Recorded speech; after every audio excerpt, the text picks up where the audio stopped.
অগ নবীর উম্মতেরা হয়ে আজি দিশাহারা,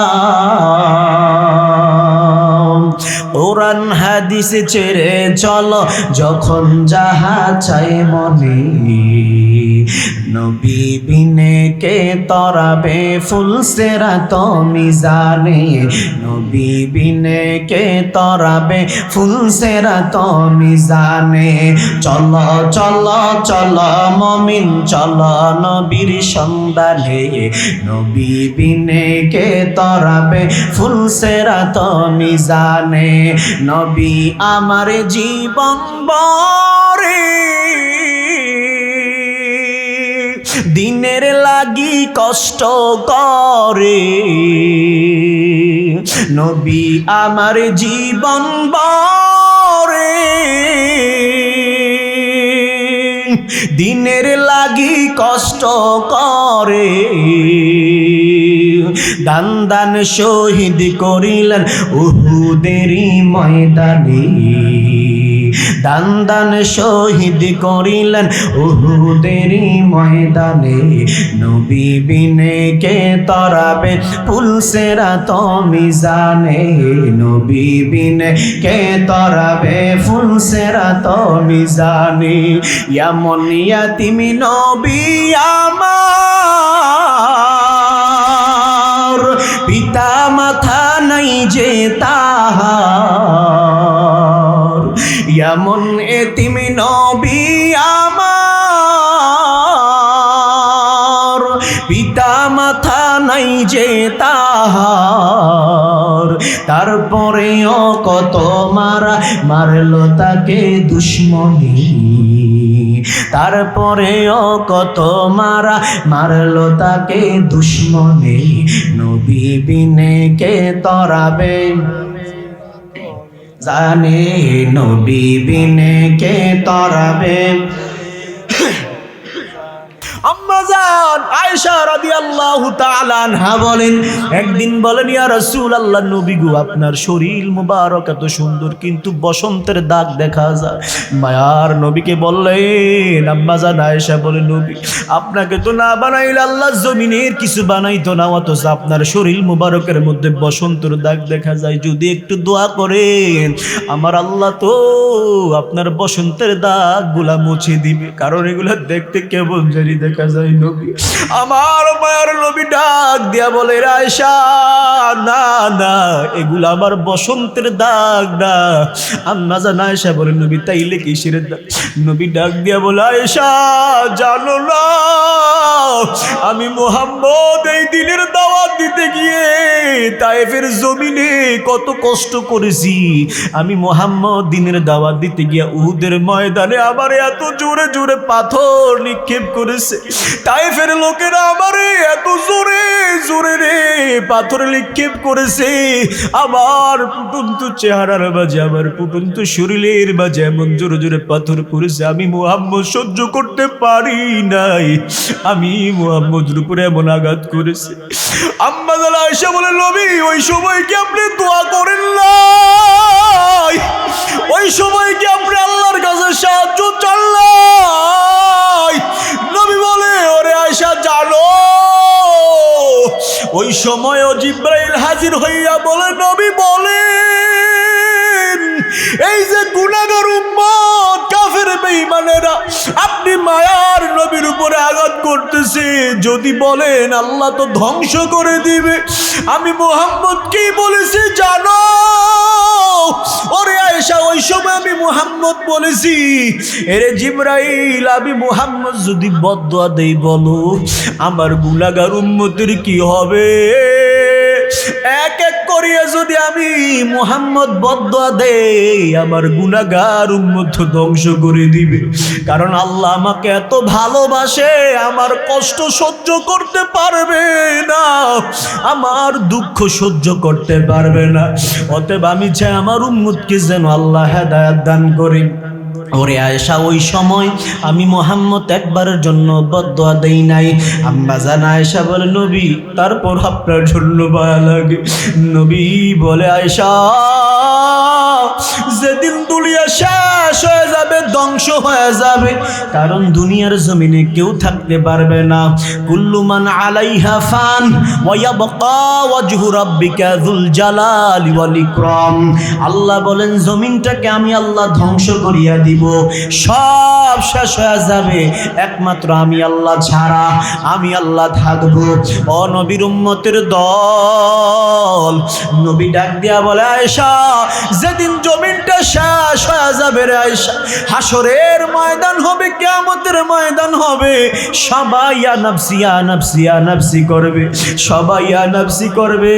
ওই সময় আমি মুহাম্মদ আমার উম্মতের জন্য উম্মতি উম্মতি করে কান্না করব। আমি তাকাইয়া দেখবো আমার গুনাহগার উম্মত কোথায় যায়।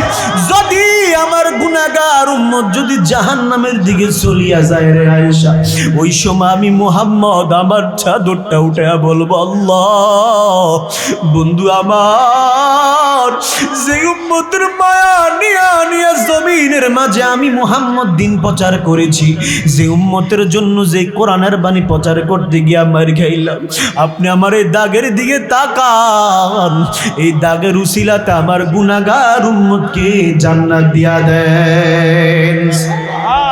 আরো জোরে বলি সুবহানাল্লাহ।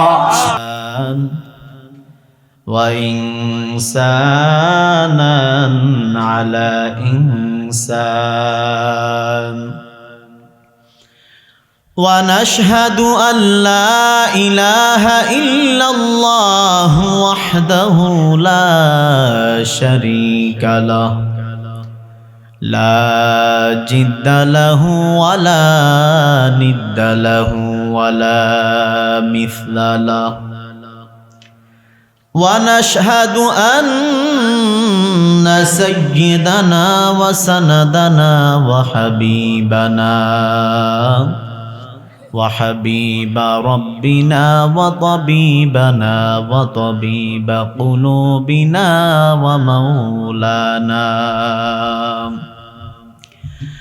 ومولانا محمدا عبده ورسوله الذي أرسله بالحق بشيرا ونذيرا وداعيا إلى الله بإذنه وسراجا منيرا أما بعد فأعوذ بالله من الشيطان الرجيم بسم الله الرحمن الرحيم لقد كان لكم في رسول الله أسوة حسنة صدق الله المولى العظيم. قال النبي صلى الله عليه وآله وسلم كل أمتي يدخلون الجنة إلا من آبى قيل ومن آبى قال من أطعني دخل الجنة ومن عصاني فقد آبى إن الله وملائكته يصلون على النبي يا أيها الذين آمنوا صلوا عليه وسلموا تسليما اللهم صل على سيدنا مولانا محمد وعلى آل سيدنا محمد اللهم صل على মাওলানা মুহাম্মদ আলা আলি সাইয়্যিদিনা। রিবাব মারো, রিবাব দাও। চিন্তা করে দেখো রে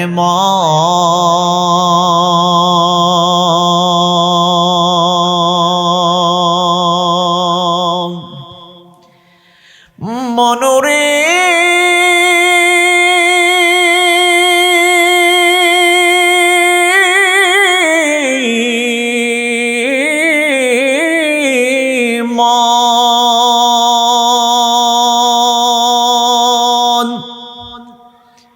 রাত্রি গভীর নিশীতে মরণ কালে বান্ধব নাই রে, কে যাবে তোর সঙ্গেতে।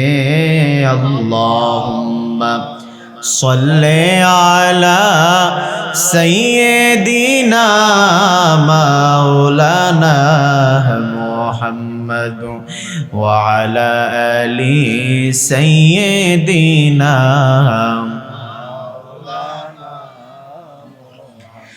যে নবী উম্মতের বেদনায় কেঁদেছিলেন আজীবন, মদিনা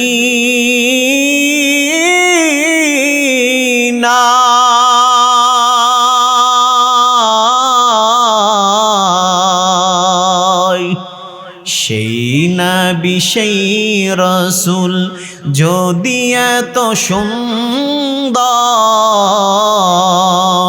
না জানি তাহলে তুমি প্রভু কত সুন্দর। আল্লাহুম্মা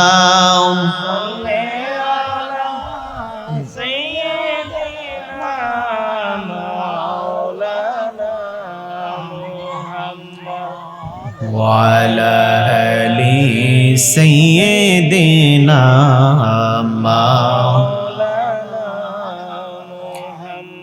لا إله إلا الله لا إله لا إله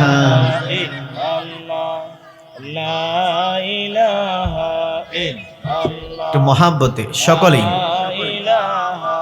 ইল্লাল্লাহ লা ইলাহা ইল্লাল্লাহ লা ইলাহা ইল্লাল্লাহ লা ইলাহা লা ইলাহা লা ইলাহা লা ইলাহা ইল্লাল্লাহু মুহাম্মাদুর রাসূলুল্লাহ সাল্লাল্লাহু আলাইহি ওয়াসাল্লাম। قالوا سبحانك لا علم لنا إلا ما علمتنا إنك أنت العليم الحكيم। এই সুন্দর ফুল সুন্দর ফল মিঠা নদীর পানি, খোদা তোমার মেহেরবানি, খোদা তোমার মেহেরবানি। এই সুন্দর ফুল সুন্দর ফল মিঠা নদীর পানি, আল্লাহ তোমার মেহেরবানি, খোদা তোমার মেহেরবানি। তুমি কতই দিলে রতন বাই বেরাদার পুত্র স্বজন, তুমি কতই দিলে রতন বাই বেরাদার পুত্র স্বজন।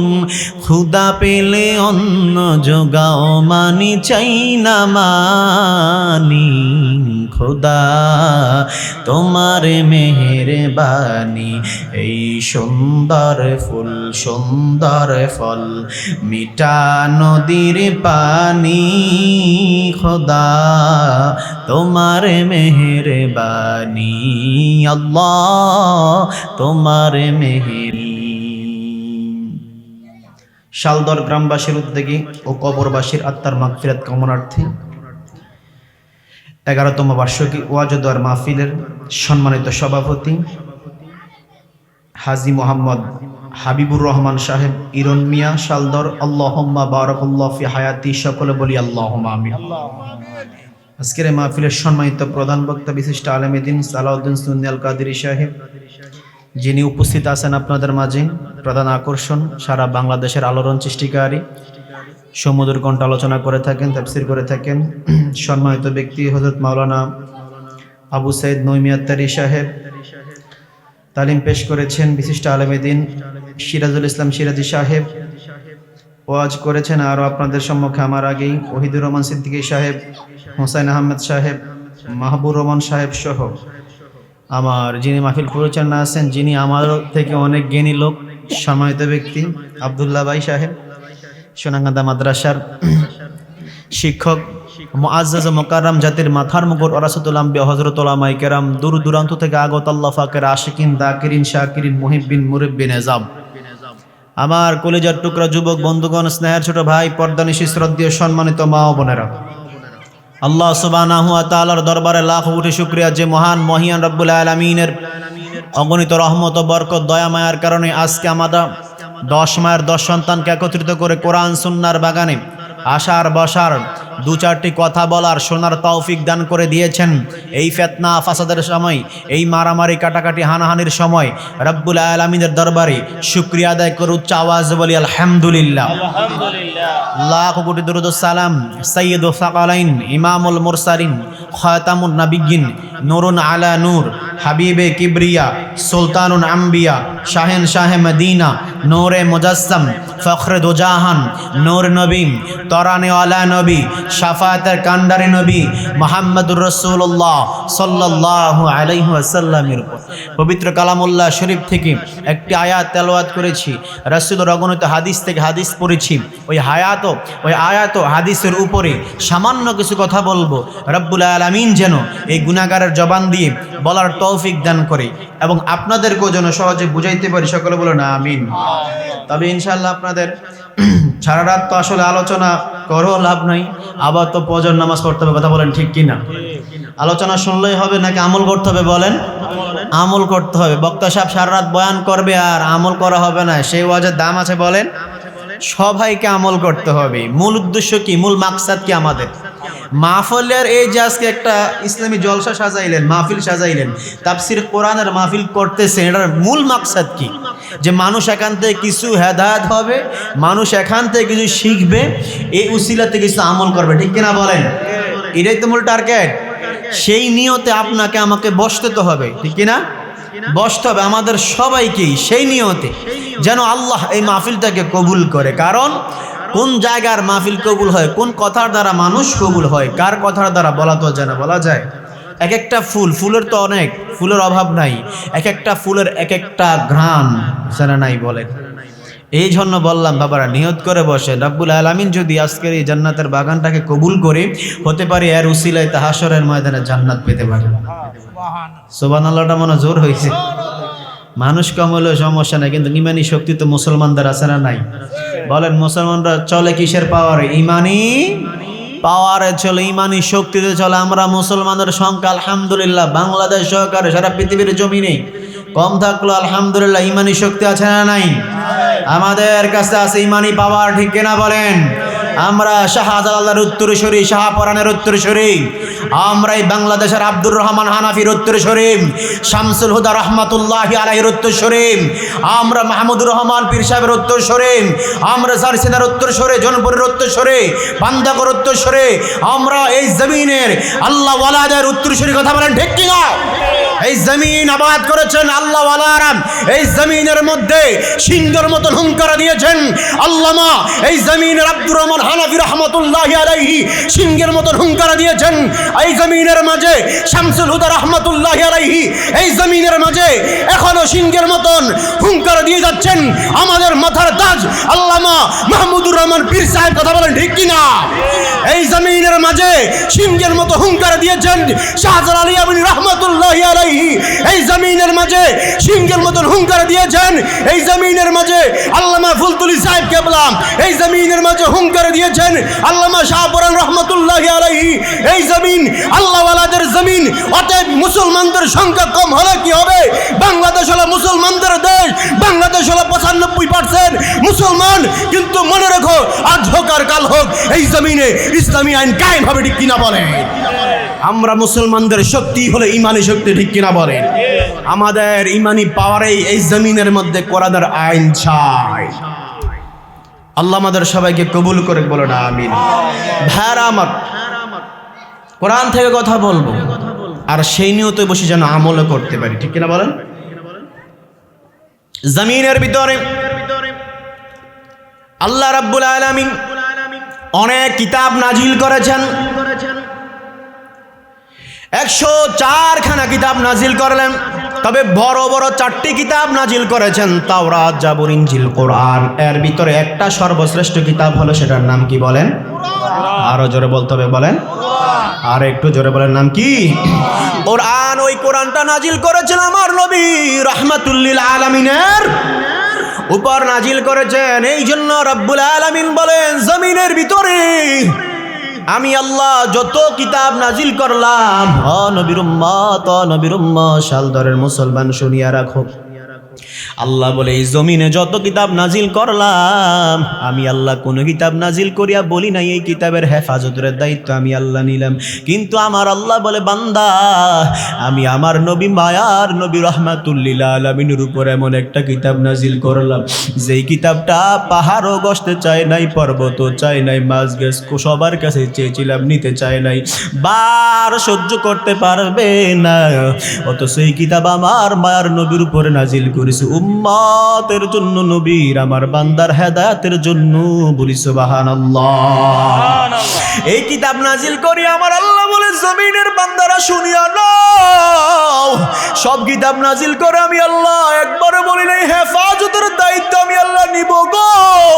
তবে ও মুসলমান, ও মুরাদনগর শালদরের মুসলমান গো, ব্রেনটা রিসার্চ করিয়া একটু কানটা খাড়া করিয়া শুনিয়া নাও।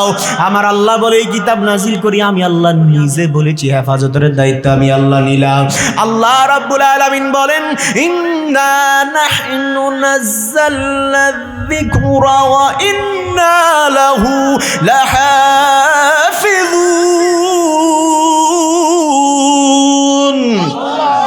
আল্লাহ বলে, এই কিতাব নাজিল করি আমি আল্লাহ হেফাজতের দায়িত্ব নিলাম। ও নবীর উম্মতের দল, যেই কিতাব নাজিল করিয়া আমার আল্লাহ বলে হেফাজতের দায়িত্ব নিছে। বলো রে বাবা, এই কিতাবের বিরুদ্ধে আজকে বেঈমান মুনাফিক দুশমনেরা কলম ধরতে চায়। তবে শুনিয়া নাও, শুনিয়া নাও, যে কিতাবের হেফাজতের দায়িত্ব আল্লাহ নিছে, বলেন দুশমনেরা ক্ষতি করতে পারবে কোনোদিন? যেটার দায়িত্ব আল্লাহ নিয়েছে, অতে তুমি হাজারো কলম ধরতে পারবা, ও নবীর উম্মত, কোনো লাভ হবে না, কোনো লাভ হবে না। কারণ আমার আল্লাহ কবুল করলে, হেদায়েত করলে তুমি কিছুই করতে পারবা না। তুমি নিচে দিক দিয়ে টান দিয়া ধরবা, পায়ে ধরিয়া তুমি চেষ্টা করবা কোরআনের মাহফিল বন্ধ করার জন্য, তুমি চেষ্টা করবা আল্লাহর কোরআনের বিরুদ্ধে কথা বলার জন্য। তবে আমার আল্লাহ বলে, লাভ নাই, লাভ নাই। আমি আল্লাহর কৌশল বড়, তোমার কৌশল দুর্বল। আল্লাহ বলে, ওয়ামাকারু ওয়ামাকারাল্লাহ ওয়াল্লাহু খায়রুল মাকিরিন।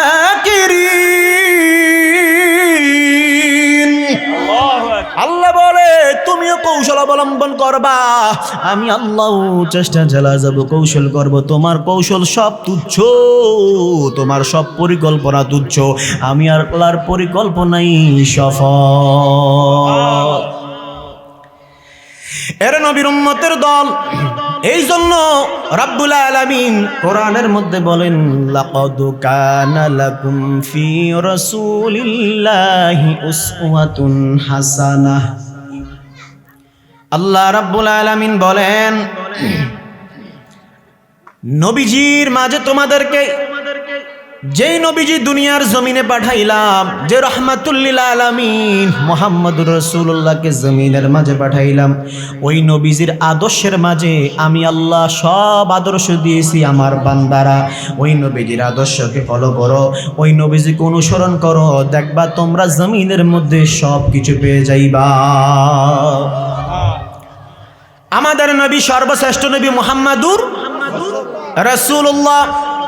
এক এক উম্মতের জন্য তাদের নবীগণ এসেছেন, আদম থেকে শুরু করে মুহাম্মদুর রাসূলুল্লাহ পর্যন্ত, ঈসা রুহুল্লাহ পর্যন্ত। এরপর আমার নবী মুহাম্মদুর রাসূলুল্লাহ সর্বশেষ নবী আসছেন। আমার নবী হলো সর্বশেষ নবী। আর পরে কোন নবী আসছে বলেন? আর কোন নবী আসবে? কিন্তু এই জমিনের ভিতরে কত বেঈমান মুনাফিকেরা, এখনো কতজন কাদিয়ানি লোক আছে যারা নবী দাবি করে। কাদিয়ানপন্থীরা কাদিয়ানি নবী দাবি করেছিল, এখন পর্যন্ত তাদের উত্তরসূরি আছে না নাই বলেন? এই জমিনের মাঝে রাসূল বলে গেছেন, আমি দুনিয়ার জমিন থেকে যাওয়ার পরে আমার উম্মতের মাঝে 30 জন মিথ্যা নবুয়ত দাবি করবে, তবে তারা ভণ্ড ভণ্ড ভণ্ড, বলেন নাউজুবিল্লাহ। এটার প্রতিবাদ এই জমিনে হবে, কিয়ামত পর্যন্ত হবে। আর আমার নবী মুহাম্মদুর রাসূলুল্লাহ এই জমিনের মাঝে সর্বশ্রেষ্ঠ নবী। ওই নবীকে বানাইয়া, ওই নবীকে না বানাইলে দুনিয়ার জমিনের কিছুই সৃষ্টি করতেন না। আল্লাহ বলে, লাউলা কালামা খালাকতুল আফলাক, নবী আপনাকে না বানাইলে জমিন বানাইতাম না। ওই নবীকে দুনিয়াতে পাঠাইয়া আমার আল্লাহ বলে, ও দুনিয়ার বান্দারা শুনিয়া রাখো, ওই নবীজির আদর্শের মাঝে তোমাদের আদর্শ দিয়েছি, ওই নবীজিকে অনুসরণ করবা, অনুকরণ করিয়া চলবা, দুনিয়ার জমিনের মধ্যে ভালো করিয়া চলতে পারবা, তোমাদের দুনিয়ার জমিনে আর কিছু লাগবে না রে বাবা। এর সালদরের মুসলমানের যুবক, ও পর্দানিশে আমার মা বোনেরা গো, আম্মা জানেরা শুনিয়া রাখেন, যেই নবী মায়ার নবী এই জমিনের মধ্যে আসছেন, 63 বছর জিন্দেগি কাটাইলেন। বলেন তো বাবা, নবীর জবান মোবারক দিয়ে কোনোদিন মিথ্যা কথা বাইর হইছে? যদি বলেন নবীজির জবান মোবারক দিয়ে কোনোদিন মিথ্যা কথা বাইর হয় নাই, তো আল্লাহ তো কোরআনে বলছেন, ইয়া আইয়ুহাল্লাযীনা আমানুত্তাকুল্লাহ ওয়া কুলু কাওলান সাদীদা। আল্লাহ বলেন, আমি আল্লাহকে ভয় কর, ওয়া কুলু কাওলান সাদীদা, এবং সর্ব অবস্থায় তোমরা সত্য কথা বলো। যেই মায়ার নবীকে আমার আল্লাহ বললেন, নবীজির আদর্শের মাঝে তোমাদের সব আদর্শ দিয়েছি। দুনিয়ার জমিনে চলতে হবে, দুনিয়ার জমিনে থাকতে হবে, দুনিয়ার জমিনের মাঝে আমার আল্লাহ বলে, বান্দা যতদিনের জন্য তোমাকে পাঠাইলাম, হায়াতের কথা বলা যায় না। হায়াতের মালিক, ক্ষমতার মালিক, সব কিছুর মালিক, রিজিকের মালিক, মৌতের মালিককে বলেন আল্লাহ। আর যে বলেন কে? আল্লাহ। আল্লাহ বলে, কার মরণ কখন হয় বলা যায় না বান্দা, তবে শুনিয়া রাখো, যতদিন পর্যন্ত দুনিয়ার জমিনের মাঝে তুমি থাকবা, এর বান্দা ততদিন তো দুনিয়ার জমিনে চলতে হবে, খাইতে হবে, পরিবেশ অনুযায়ী থাকতে হবে, ঠিক কিনা বলেন? থাকতে হবে না? খাইতে হবে নি বলেন? চলতে হবে নি বলেন? সমাজ চালাইতে হবে, রাষ্ট্র চালাইতে হবে, জেলা চালাইতে হবে, উপজেলা চালাইতে হবে, ফ্যামিলি চালাইতে হবে।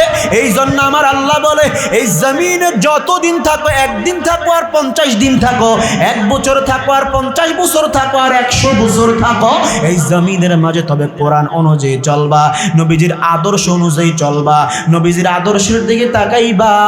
মায়ার নবী কেমন ভাবে জমিনের মাঝে দিন প্রচার করলেন, মায়ার নবী কেমন ভাবে জমিনের মধ্যে চললেন, যদি তাকাইয়া দেখি মায়ার নবী 63 বছর জিন্দেগি এই জমিনের মাঝে কাটাইলো, 63 বছর জিন্দেগির মাঝে যদি আমার মায়ার নবীর দিকে তাকাই, একটা মিথ্যা কথা যেই নবীর জবান মোবারক থেকে হয় নাই।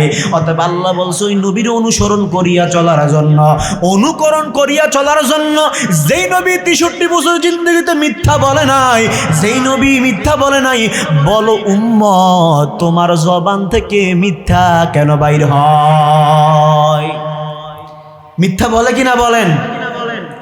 এই জমিনে মিথ্যার অভাব নাই। যেখানে যান না কেন, ব্যবসা বাণিজ্যের মধ্যে যান, লেনদেনের মাঝে যান, যে কোনো কাজে যান, মিথ্যা আছে না নাই? ধ্বংস। এর মুমিন মিথ্যাতে ধ্বংস করিয়া দেয় জমিনে। মিথ্যা মিথ্যা বলিয়া আজ পর্যন্ত কেউ উন্নতি হতে পারে না। পারছে বলেন? ধ্বংস করে দিয়েছে আমার আল্লাহ, জালেমদের জুলুমকে ধ্বংস করিয়া দিল এই জমিনে। আল্লাহ বলেন তোমরা সত্য দিয়া এই জমিনের মধ্যে চলো, আমি আল্লাহ তোমাদেরকে কবুল করব, হেদায়েত করব। আর মিথ্যা দিয়া চলবা, এই জমিনের মধ্যে ধ্বংস হয়ে যাইবা।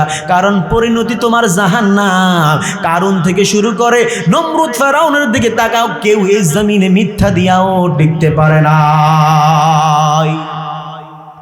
মিথ্যাতে লাভ আছে বলেন? লাভ না লস? ক্ষতি আছে না? তো আল্লাহর এক বান্দা ওই যে ব্যবসা করে মিথ্যা বলা শুরু করলো, এমন পরিমাণ মিথ্যা শুরু করছে, 2 নাম্বার ব্যবসার মধ্যে শুরু করে দিল। মুদির দোকান, কত সুন্দর ব্যবসা চলতেছে। একদিন বলতেছে তার কারিগরকে যে আমার দোকানে কিছু ফসা মাল আছে, এগুলো তুই বিক্রি করবি, যত ভালো কাস্টমার আসুক না কেন তাদের কাছে বিক্রি করে দিবা। কয়েকটা ঠিক আছে। তো ওই কারিগর বলতেছে ওস্তাদ আপনার তো চাকরি করি, ভালো কথা, তো এগুলো তো ভালো খাবার না, এগুলো মানুষে কিভাবে খাওয়াইবেন? কয় না, আমার ব্যবসাতে লাভ করতে হবে। কি করতে হবে বলেন? লাভ করতেই হবে। মানুষ খাইয়া মরক, আমাকে টাকাওয়ালা হতে হবে, আমাকে ধনী হতে হবে। নাউজুবিল্লাহ বলতেন না? তো ঠিক আছে, আমি তো আপনার গোলামি করি, চাকরি করি, মানতেই তো হবে, কারণ ঠেকছি, তারও তো একটা রিজিক আছে। এক কাস্টমার আসছে মুদির দোকানে, তো সবকিছু নিল, নেওয়ার পরে যত মাল আছে 2 নম্বরে সবগুলা দিয়ে দিল, বিক্রি হয়ে গেছে। যত প্রোডাক্ট ছিল 2 নাম্বার সবগুলা পচা মাল দিয়ে দিল, বাসায় চলে গেল। কিছুক্ষণ পরেই মালিক উপস্থিত দোকানে। এই কারিগর জি, ওস্তাদ জি, খুশির সংবাদ। আরে কি কস, কি খুশির সংবাদ? বল ওস্তাদ জি, যে পচা মালগুলা ছিল সবগুলা তো বিক্রি হয়ে গেছে। আর তো কোলাকুলি কারিগরের সাথে, কর্মচারীর সাথে, আর তুই বেটা তোর বেতন বাড়ায় দিব। বলে মালগুলা নিয়েছে কেডা? বলে মাল তো নিচ্ছে শ্যামাইগুলা কে নিয়েছে? বলে ওই বাড়ির কুদ্দুস সাহেব। একজন নাম বললো আর কি, আপনাদের আমার মাইন্ড করেন না, কুদ্দুস কারো নাম থাকলে।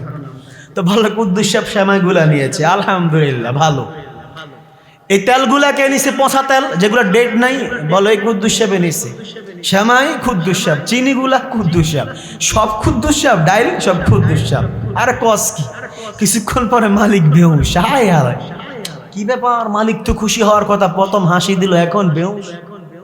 হুঁশ করলেন পানি টেনে দিয়া। ব্যাপার কি মালিক সাহেব? আপনার তো খুশি থাকার কথা, হাসি দিলেন, বিক্রি হয়ে গেছে, মাল বিক্রি হয়েছে আপনার এই দোকানের, তা আপনি খুশি থাকবেন না? এখন আপনাদের অবস্থা খারাপ, সমস্যা কি? মালিক বলে আরে বেটা, যার কাছে পচা মালগুলা বিক্রি করছে দুপুর বেলা তো তার ঘরে আমার দাওয়াত, শুধু আমার না, আমার 14 গোষ্ঠীর দাওয়াত। এই দুপুরে তো এগুলো দিয়ে খাবার দিবে। আমার কামটা করছে কি? বন্ধুর বাড়িতে যাই না, বহুত বছর পর ইনভাইট করছে, না চাইলে সব শেষ। আর তার লস হয়েছে না ক্ষতি হয়েছে? নিজের কপালে পড়ছে না খাবারগুলা। এই জন্য পৃথিবীতে 2 নাম্বারি করে মিথ্যা দিয়া দুর্নীতি করে কেউ টিকতে পারছে বলেন? কেউ টিকতে পারে না। এই জন্য আল্লাহ বলে ওয়াকুলু কাউলান সাদিদা, তোমরা সত্য কথা বলো, সত্য দিয়া চলো। জমিনের মধ্যে আজ হোক আর কাল হোক তোমাদের বিজয় হবে, এই জিনিসটা উম্মতের মাঝে নাই। এই জন্য সর্বাবস্থায় ভয় থাকবে কার বলেন? আল্লাহর ভয় থাকতে হবে। আল্লাহর ভয় যদি বান্দার ভিতরে থাকে, বলেন বান্দা কি গুনার কাজ করতে পারে? যদিও গুনাহ হয়ে যায়, বান্দা তওবা করবে কার কাছে? আল্লাহর কাছে তওবা করবে। বান্দার তওবা হবে সুন্দর। ও নবীর উম্মতের দল, মায়ার নবী ছিল সুন্দর, মায়ার নবী ছিল সুন্দরের অধিকারী। যেই নবী উম্মতের মায়ায় 63 বছর জিন্দেগি কাটায় গেল, যেই নবীর 63 বছর জিন্দেগিতে একটা মিথ্যা কথা বাইর হয়নি, যেই নবীর চরিত্র দেখিয়া মক্কা মদিনার বেউদিনরা পর্যন্ত, বেঈমানরা পর্যন্ত কালিমা পড়ে মুসলমান হয়েছে। এরে শাল দলের আব্বা জানেরা, ও যুবক, যেই নবীর চরিত্র এত সুন্দর, মক্কার মানুষেরা বলতো আমরা মুহাম্মদের ধর্ম যদিও গ্রহণ করতাম না, কিন্তু মুহাম্মদের আদর্শ এত সুন্দর, আমরা ভুলার মতন আমরা ভুলতে পারবো না। মায়ার নবীর আদর্শ দেখিয়া বেঈমানরা পর্যন্ত কালিমা পড়েছে। আজকে মুসলমান হইয়া মায়ার নবীর আদর্শ ধরলা, কপালটা বড় খারাপ খারাপ। যেই নবীর চেহারার দিকে তাকাইয়া বেঈমানরা কালিমা পড়েছে, মক্কার জমিনের মানুষেরা বলে মুহাম্মদের চেহারার দিকে আমরা তাকা থাকতাম, এই জমিনে কত মানুষ দেখেছি, কিন্তু মুহাম্মদের চেহারার মতো মানুষ আমরা দেখি নাই। আমরা একবার পূর্ণিমার চাঁদের দিকে তাকাইতাম, আবার নবী মুহাম্মদের দিকে তাকাইতাম, দেখতাম কোনটা সুন্দর। মক্কার জমিনের মানুষেরা বলে পূর্ণিমার চাঁদে দাগ আছে, কিন্তু মায়ার নবীর চেহারা মোবারকে একটা দাগও পাইলাম না। এরপর নবী ইসলাম প্রচার করতে যাই এই জমিনের মাঝে কত কষ্ট করেছে দিনের দাওয়াত দিতে গিয়ে। আরে বাবা, আম্মা জান আয়েশা রাদিয়াল্লাহু তাআলা আনহা বলেন, একদিন বলেন ইয়া রাসূলুল্লাহ, নবী গো আপনার শরীর মুবারক এত সুন্দর, কিন্তু বসন্তের দাগ দেখা যায়।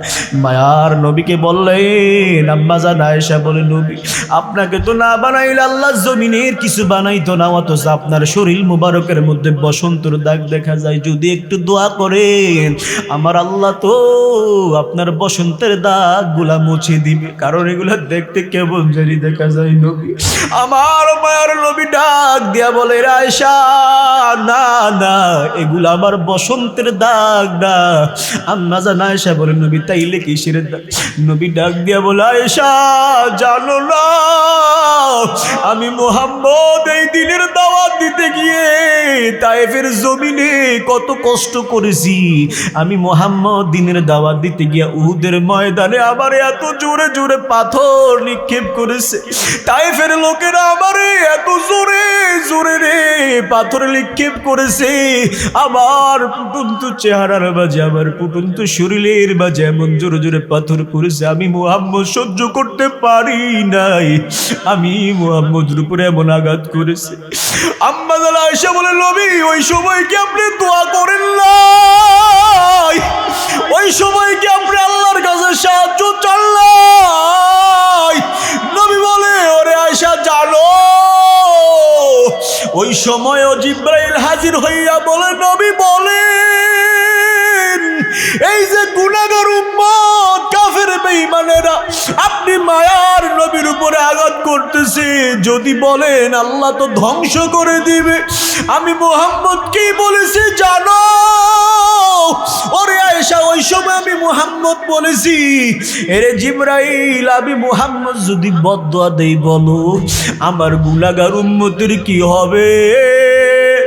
এক এক করিয়া যদি আমি মুহাম্মদ বদদুয়া দেই আমার গুনাহগার উম্মত ধ্বংস করে দিবে, কারণ আল্লাহ আমাকে এত ভালোবাসে, আমার কষ্ট সহ্য করতে পারবে না, আমার দুঃখ সহ্য করতে পারবে না। অতএব আমি চাই আমার উম্মতকে যেন আল্লাহ হেদায়েত দান করেন। ওরে আয়েশা ওই সময় আমি মুহাম্মদ একবারের জন্য বদদুয়া দেই নাই। আম্মা জান আয়েশা বলে, নবী তারপর আপনার জন্য মায়া লাগে। নবী বলে, আয়েশা যেদিন দুনিয়া শেষ হয়ে যাবে, ধ্বংস হয়ে যাবে, কারণ দুনিয়ার জমিনে কেউ থাকতে পারবে না। কুল্লু মান আলাইহা ফান ওয়া ইয়াবকা ওয়াজহু রাব্বিকা যুল জালালি ওয়াল ইকরাম।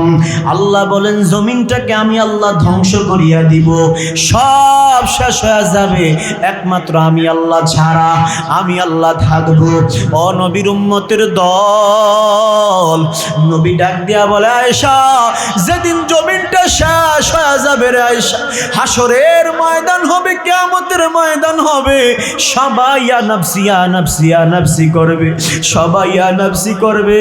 ওই সময় আমি মুহাম্মদ আমার উম্মতের জন্য উম্মতি উম্মতি করে কান্না করব। আমি তাকাইয়া দেখবো আমার গুনাহগার উম্মত কোথায় যায়।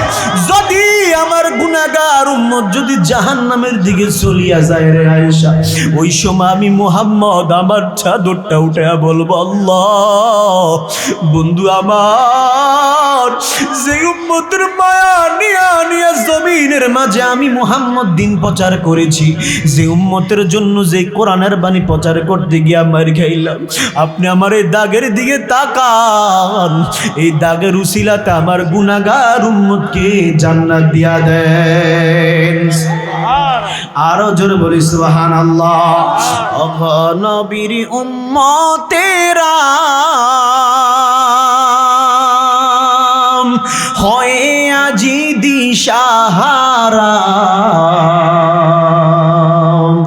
ওরা কোরআন হাদিস ছেড়ে চলো যখন যাহা চাই মনে, নবী বিনে কে তরাবে ফুল সিরাত মিজানে, নবী বিনে কে তরাবে ফুল সিরাত মিজানে। চলো চলো চলো মুমিন চলো নবীর সন্ধানে, নবী বিনে কে তরাবে ফুল সিরাত মিজানে। নবী আমার জীবন বরে দিনের লাগি কষ্ট করে, নবী আমার জীবন বরে দিনের লাগি কষ্ট করে। দান দান শহীদ করিলেন উহুদেরই ময়দানে, দান দান শহীদ করিলেন উহুদেরই ময়দানে, নবী বিনে কে তরাবে ফুল সিরাত মিজানে, নবী বিনে কে তরাবে ফুল সিরাত মিজানে। এমন ইয়াতিম নবী আমার, পিতা মাতা নাই যে তাহার, এমন এতিম নবী আমার, পিতা মাতা নাই যে তাহার, তারপরেও কত মারা মারলো তাকে দুশ্মনী, তারপরেও কত মারা মারলো তাকে দুশ্মনী, নবী বিনে কে তরাবে জানে, নবী বিনে কে তরাবে। একটু মহাব্বতে বলি আল্লাহু আকবার, আল্লাহু আকবার। এরে নবীর উম্মতের দল, এই জন্য বলি মায়ার নবী আমার 63 বছর জিন্দেগি জমিনের মধ্যে কাটাইলেন কার জন্য বলেন? কেউ কথা বলতে কষ্ট আব্বা জানেরা, কেউ শাল দরের মানুষ মাশাআল্লাহ দিলে টাকা পয়সা অনেক হয়ে গেছে আল্লাহর রহমতে। রাস্তা দিয়ে আসতে যে পরিমাণ বিল্ডিং দেখছি আর পরিকল্পনা করছি, আমার তো মনে হয় 2-4 আশেপাশের অঞ্চলগুলারে ডুবাই দিবেন আপনারা। আল্লাহ কবুল করে বলেন আমিন। চিন্তা করা বিষয়, শুধু এগুলো নিয়ে ভাবছি আল্লাহ দিয়েছে আপনার আরো দিবে, তা আপনাদের আওয়াজ তো থাকবে বিশাল। শাল ধরার মানুষ মানুষ কমলে কি এটার ইমানি শক্তি আছে না? তো সুবহানাল্লাহ বলতেন না? আর কি তো এরপর তো আবার কে চুরি হয়েছে, আপনারা যা শুরু করেন কি যে একটা অবস্থা। সুবহানাল্লাহ আলহামদুলিল্লাহ মাঝে মাঝে বললেন, হ্যাঁ, নইলে এগুলা না বলে তো শয়তান তো যাইতো না। আল্লাহু আকবার যদি না বলেন শয়তান দূরে যাইবো। তাইলে আপনাদের সাথে একটা মহব্বত আছে না বলেন আমগো? তাইলে ভালোবাসা মহব্বত দিয়ে থাকতে হবে না? আল্লাহ কবুল করে বলেন আমিন। ভাইরা আমার, মায়ার নবী 63 বছর জিন্দেগি জমিনের মধ্যে কাটাইলেন, দিনের দাওয়াত দিয়া গেলেন, মিথ্যা কথা বলে নাই। তবে হ্যাঁ, জমিনের মধ্যে উম্মত মিথ্যার মধ্যে পড়ে আছে, জমিনের মধ্যে উম্মত 2 নম্বরের মধ্যে পড়ে আছে। যেই নবী জমিনের মধ্যে আসার পর থেকে জমিনটা আলোকিত হয়ে গেল। অন্ধকার জমিন ছিল, এই জমিনটা আলোকিত হয়ে গেছে, নূরের আলোতে আলোকিত হয়ে গেল। ওই নবী এই জমিনের মাঝে উম্মতের জন্য কাঁদলেন, শুধু তু কাঁদে নাই, শুধু উম্মতের জন্য ক্ষমাও চাইলেন। সব সবির জন্য মায়া নাই, মায়া নাই, মায়া নাই, মায়া নাই, মায়া নাই। যেই নবী আসার পর জমিনটা কেমন জানি একটা পরিবর্তনের শিকার হয়ে গেল। নবীর উম্মত, মায়ার নবী যেদিন দুনিয়াতে আসলেন, এর আগে ঈসা নবী থেকে মায়ার নবী পর্যন্ত জমিনটা অন্ধকার ছিল। যে জামানায় মারামারি, কাটাকাটি, হানাহানি, ফিতনা ছিল। আর ওই জামানায় আমার নবী মায়ার নবীকে আল্লাহ রাব্বুল আলামিন পাঠাইলো সব কিছু বন্ধ করে দেওয়ার জন্য। মায়ার নবী আমার মসজিদের মধ্যে বসিয়া বলেন, উম্মত তোমরা যত গুনাহ করো না কেন, যদি তাওবা করো আল্লাহর কাছে, তাইলে আমার আল্লাহ গুনাহ মাফ করে দিবে। আল্লাহ মাফ করবেনি বলেন? আল্লাহর নাম রহমান, আল্লাহর নাম রাহিম, আল্লাহর নাম গফফার, আছে না নাই বলেন? আল্লাহর ওই নামের কারণে আমার আল্লাহ গুনাহ মাফ করতে পারেনি বলেন? আমার আল্লাহ গুনাহ মাফ করতে পারেন মুসলমান। মায়ার নবী বলেন, যেই যত গুনাহ করো না কেন আমার আল্লাহ গুনাহ মাফ করে দিবে।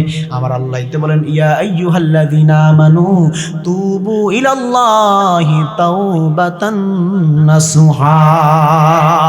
আল্লাহ বলে, হে ইমানদারগণ তোমরা তওবা করো, তওবা হে নসুহা। মায়ার নবী আমার মসজিদের মধ্যে বসিয়া বসিয়া এই কথা বললেন। পিছন দিক থেকে একজন সাহাবী কান্না শুরু করে দিলেন। মায়ার নবী বলে, সাহাবীরা কে জানে কান্না করতেছে, কান্নার আওয়াজ কে কান্না করে এত জোরে জোরে?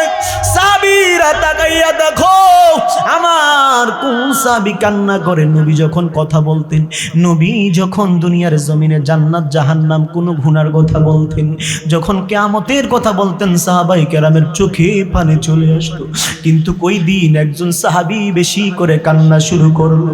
সাহাবীরা বললেন, ইয়া রাসূলুল্লাহ পিছনে তাকাইয়া দেখলাম আপনার সাহাবী দাহিয়াতুল কলবি কান্না করতেছে। দাহিয়াতুল কলবি কান্না করে। নবী বললেন, যাও আমার সাহাবী দাহিয়াতুল কলবিকে নিয়ে আসো। এবার সাহাবীরা গেলেন, দাহিয়াতুল কলবিকে নিয়ে আসলেন। আসার পর জিজ্ঞাসা করলেন, সাহাবীর কান্না করো কেন বলো? এত কান্না, আমি মায়ার নবী কি কষ্ট দিয়া কথা বলছি? সাহাবী বলে, নবী না না, আপনি কষ্ট দিয়া কথা বলেন নাই তো এত কান্না করতেছো, বলো কোন সাহাবী কিছু বলছে? সাহাবী বলে, না নবী গো, আপনি যখন বলছেন যত গুনাহ করো না কেন ইখলাসের সাথে যদি তাওবা করো আমার আল্লাহ নাকি গুনাহ মাফ করে দিবে। আমার ভয় হয় আমি দাহিয়াতুল কলবির গুনাহ আমার আল্লাহ মাফ করবেন। নবী বললেন, সাহাবী বলো তুমি এমন কি গুনাহ করেছো? জীবনে এমন কি গুনাহ করেছো যেই গুনার কারণে আমার আল্লাহর কাছে তোমার মাফ হবে না? সাহাবী চুপ হয়ে গেলেন, কান্না চলতেছে। নবী বলেন, একটু বলো কি এমন গুনাহ করেছো? সাহাবী বলতে চায় না। নবী আবার বললেন, বলো নবী। বলার পর সাহাবী বললেন, নবীকে তাইলে শোনেন আমার ঘটনা। ইয়া রাসূলুল্লাহ,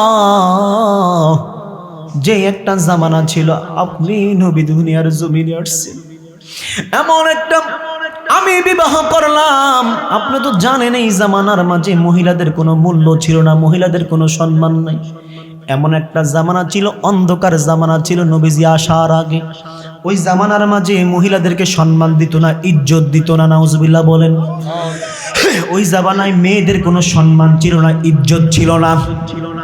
অথচ মায়ার নবী আসার পরে মহিলাদেরকে এত সম্মান দিয়েছে। নবীজি বলেন, যার ঘরে একটা কন্যা সন্তান আছে তার জন্য একটা জান্নাত, যার ঘরে দুইটা কন্যা সন্তান আছে তার জন্য দুইটা জান্নাত, যার ঘরে তিনটা কন্যা সন্তান আছে তিনটা জান্নাত। ওই জামানায় আমার মায়ার নবী এত সুন্দর করিয়া দিলেন, কন্যা সন্তানদের এত সম্মান দিলেন। কিন্তু আইয়ামে জাহিলিয়াতের যুগে কন্যা সন্তানদের কোনো মূল্য ছিল না, তাদেরকে মূল্যায় করতো না।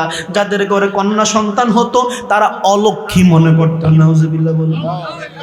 ওই জামানায় কন্যা সন্তানদেরকে পুঁতে ফেলা হতো, জীবন্ত কবর দেওয়া হতো, বা কারো ঘরে কন্যা সন্তান হইল ওই মহিলাকে তালাক দেওয়া হতো। নাউজুবিল্লাহ। কেমন বর্বরা ছিল, কেমন জাহিলিয়াতের যুগ ছিল, কেমন একটা নাফরমানি যুগ ছিল।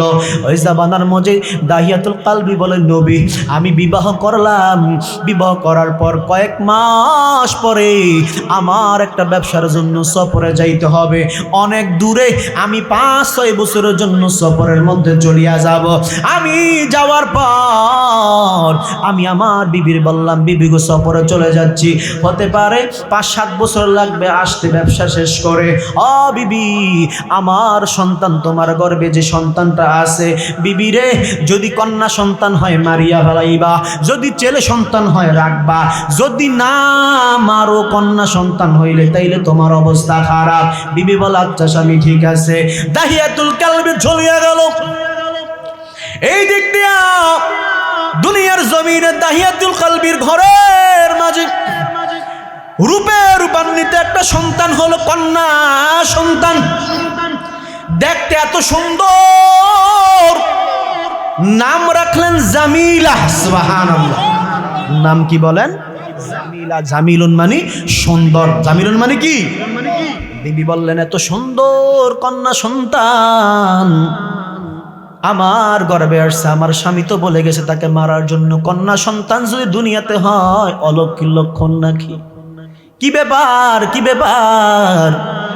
আমার স্বামীর ঘরে যে সন্তান এসেছে আমার ঘরে, যদি এত কন্যা সন্তান হয় কিন্তু দেখতে অনেক সুন্দর, মা তো জন্ম দিয়েছে, মা বুঝে সন্তানের ব্যথা দুনিয়ার কেউ না বুঝলে রে বাবা। সন্তান কালো হইতে পারে, সন্তান সাদা হইতে পারে, সন্তান ল্যাংড়া হইতে পারে গো, সন্তান বোবা হইতে পারে, সন্তান আতুর হতে পারে, কিন্তু মায়ের কাছে সন্তান সবাই সমান। ওই মা দাহিয়াতুল কালবির বিবি বলে এত ফুটন্ত চেহারা আমার মেয়েটার কিভাবে হত্যা করি? আমার স্বামী বলে গেছে না না আমি তাকে মারতে পারবো না। এই কথা বলিয়া তার একটা সুন্দর নাম রাখছেন জামিলা। 5 বছর হয়ে গেল। 5 বছর পর ওই স্বামী দাহিয়াতুল কালবি চলে আসলো। আসার পর দরজার মধ্যে একটা সন্তান দেখতে পেল, ডাকাইয়া আছে সন্তানের দিকে। ওই সন্তানটা আব্বু বলে ডাক দিল। সুবহানাল্লাহ। দাহিয়াতুল কালবি জবাব না দিয়া ঘরের মধ্যে চলিয়া গেল। যাওয়ার পর ওই সন্তান পিছনে পিছনে গেল। যাওয়ার পর দাঁড়াইয়াছে, দাহিয়াতুল কালবি কথা বলে না। দাহিয়াতুল কালবি বলে নবী আমি ঘরের মাঝে গেলাম, আমার বিবিরে বললাম খাবার দাবার খাইলাম, কিছুক্ষণ পরে বললাম বিবি আমাদের সন্তান কোথায়? বলে আপনাদের সন্তান ওই যে তাকায় দেখেন আপনার পাশে যেই সন্তান আছে এটাই আপনার সন্তান। বলে বিবি আমি তোমারে বলেছি ছেলে সন্তান হইলে রাখবা, মেয়ে সন্তান হইলে হত্যা করে ফেলবা, তুমি তো আমারে খাইছো, আমার বংশধর খাইছো। নাউজুবিল্লাহ বলে। বিবি বলে স্বামী রাগ করবেন না, এত সুন্দর একটা মেয়ে হইছে আপনার ঘরে, এত সুন্দর মেয়ে হইছে আপনার ঘরে, কিভাবে বলেন মেয়েটাকে মেরে ফেলি? বিবি বলেন স্বামী গো আপনি যদি বলেন তাইলে কোনোদিন আপনার কাছে মেয়েটাকে রাখবো না, দূরে কোথাও সরায়া দিব, কোনোদিন আপনার কাছে আসবে না। এরপরও সন্তানটারে কিছু বইলেন না। স্বামী আপনি কিছু বইলেন না, কারণ আমি মা 10 মাস 10 দিন গর্ভে ধারণ করেছি রে স্বামী, আমি মা। তারপরও চাইছি মারার জন্য, কিন্তু আমি মা পারি না। বলেন কেমনে মারব? স্বামী আপনার কথা রাখতে পারি নাই, কারণ আমার খলিজা পাটিয়া যাবে, কেমনে মারব? স্বামী আপনার 2টা পায়ে ধরি গো, কোনো দিন আপনার সামনে আমার সন্তান আসবেন না, তারপরও মারিয়েন। তারপরও কিছু বইলেন না, আমারও বইলেন না, আপনার সন্তানকেও বইলেন না। 2-1 দিন পরে আর সহ্য করতে পারে না, দাহিয়াতুল কালবি বলে নবী গো ওই সময় আমার বিবিরে না জানাই আমি বলছি বিবি সন্তানটাকে সাজায়া দাও। মায়ের অন্তর একটা টের হয়ে গেল, মায়ের অন্তর একটা টার্গেট হয়ে গেল, কেন জানি আমার সন্তানকে সাজানোর কথা বলতেছে। মা জানে বাবা জানে দুনিয়ার জমিনে সন্তানদের হালাত ঠিক কিনা বলেন? বিদেশে বিরাজ অনেকের সন্তান আসে দেখবেন একটু অসুস্থ হয়ে গেলে সবার আগে কে জানে বলেন? মা জানে বাবা জানে, কলিজার মধ্যে একটা আঘাত লেগে যায়, অস্থিরতা লাগে, সারাদিন খাইতে মন চায় না, রাতে ঘুম হয় না, না জানি আমার জাদুমণির কি হয়ে গেছে, না জানি গো আমার সন্তানের কি হয়ে গেল বিদেশের জমিনে। ওই দিক দিয়ে দেখবেন মায়ের ঘুম হয় না, বাবার ঘুম হয় না, অনেক টেনশনে থাকে, মা বুঝতে পারে না। দাহিয়াতুল কালবির বিবি বলে স্বামী গো কোথায় নিয়ে যাবেন? বলে একটা মেলাতে যাব, সাজাইয়া দাও, সন্তানকে আমরা নিয়ে যাবো। এই কথা বলিয়া স্বামীর কথা শুনিয়া দাহিয়াতুল কালবির বিবি মা সন্তানটাকে জামিলাকে সাজাইয়া দিলেন। সন্তানকে নিয়ে বের হয়ে গেল, মায়ের ভিতরে এমন ধারণা নাই যে সন্তানকে হত্যা করবে, মারবে, নিয়ে চলে গেল। সন্তান হাসতে হাসতে কল্লা সন্তান যায়, প্রতিমধ্যে কিছুক্ষণ পর পর বলে আব্বাজান তুমি আমারে কোথায় নিয়ে যাইতেছো বলো। মরুভূমির প্রান্ত আব্বাজান, তুমি না বলো আমার মেলায় নিয়ে যাইবা, আনন্দ দিবা, কত সুন্দর মজা কিনিয়া দিবা। আব্বা আমি তাকায় দেখতেছি বালু মাঠ, কোথাও তো কোনো কিছু দেখা যায় না। সন্তান তো জানে না আজকে যে সন্তানের শেষ বিদায় হয়ে যাবে। দাহিয়াতুল কালবি ডাক দিয়া বলে নবী আমি আমার সন্তান জামিলাকে লইয়া প্রতিমধ্যে মরুভূমিতে চলে গেলাম। আমি আমার অস্ত্র দিয়া একটা গর্ত করলাম। আমার সন্তান কান্না করে আর বলে আব্বাজান অস্ত্র দিয়া কেনই বা গর্ত করতেছেন? বলেন গো আব্বাজান কি কারণে করতেছে? দাহিয়াতুল কালবি বলেন নবী আমার কন্যাই কথা বলতেছে, আমি কিছুই বলি না। গর্ত করা শেষ, আমি বলবান সন্তান এখানে একটু তাকাও। তাকাইতে আসছে, আমি ধাক্কা দিয়ে আমার কন্যা সন্তানটাকে গর্তের মধ্যে ফালা দিই। দাহিয়াতুল কালবি বলে নবী ওই সময় আমার কন্যা ডাক দিয়া আব্বাজান কেনই বা আমার এত জোরে আঘাত করলেন? কি কারণে, কি অপরাধ আমার আব্বাজান বলেন, কি জন্য আমার আঘাত করলেন? দাহিয়াতুল কালবি বলে নবী ওই সময় আমার মেয়ে ডাক দেয়া শুধু আমার এই প্রশ্ন করে, আমি বলছি আজকেই তোমার শেষ দিন, আর তোমাকে দুনিয়াতে রাখা হবে না। নবীকে ডাক দিয়া দাহিয়াতুল কালবি বলে নবী আমার জামিলা তখনও ডাক দিয়া বলে আব্বাজান শুনেছি মায়ের জবান থেকে, মা বলেছে এই জামানার মানুষ নাকি এত খারাপ কন্যা সন্তানদেরকে দেখতে পারে না। শুনেছি নবী গো এই জামানার মানুষ নাকি মহিলাদেরকে দেখতে পারে না। আব্বাজান আজকে বুঝতে পারছি আমার মায়ের কথা সত্য। দাহিয়াতুল কালবি ডাক দিয়া বলে নবী ওই সময় আমার কন্যা সন্তানকে এই গর্তটার মধ্যে ফালাইয়া উপরে একটা পাথর নিক্ষেপ করেছি।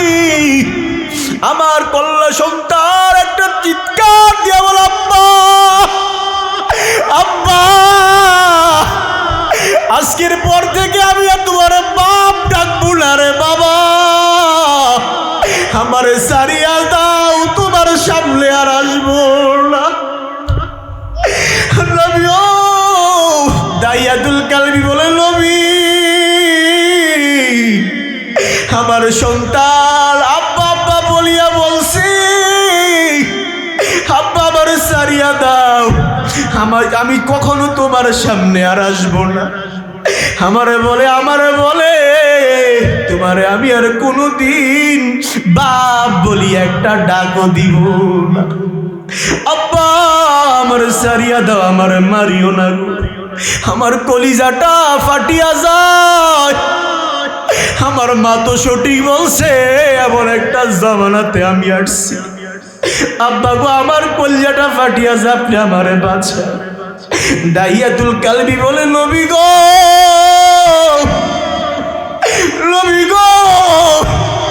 দ্বিতীয় পাথরটা যখন আমার কল্লা জামিলার বুকের মধ্যে মারি লইল, আমার মা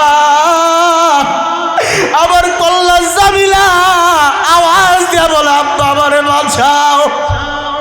নবী ওই সময় আমার কলিজার মধ্যে একটু মায়া লাগে নাই। আরে কোন নবীর উম্মত হইছ, কোন মায়ার নবীর উম্মত হইছ রে আম্বাজানের। এ সালদরের মানুষ কেমনে বুঝাইতাম রে বাবা, কেমনে বুঝাইতাম। আইয়ামে জাহিলিয়াতের জামানার ঘটনা বললেই চোখে পানি রাখা যায় না রে বাবা, কেমন জাহিলিয়াত ছিল। দাহিয়াতুল কালবি বলেন নবী তৃতীয় নাম্বার পাথরটা যখন আমি আমার কন্যার বুকের মাঝে মারি, তার জীবনটা বের হয়। আমি পাথরগুলা মারিয়া পাথর দিয়ে আমি চলে আসি। ওই যে সে আব্বা আব্বা বলে ডাক দিয়েছে নবী গো, আজ পর্যন্ত আমি দাহিয়াতুল কালবি ব্রেনের মধ্যে কাজ করে কে জানি গো আমার বাবা কইয়া পিছন থেকে ডাকতেছে।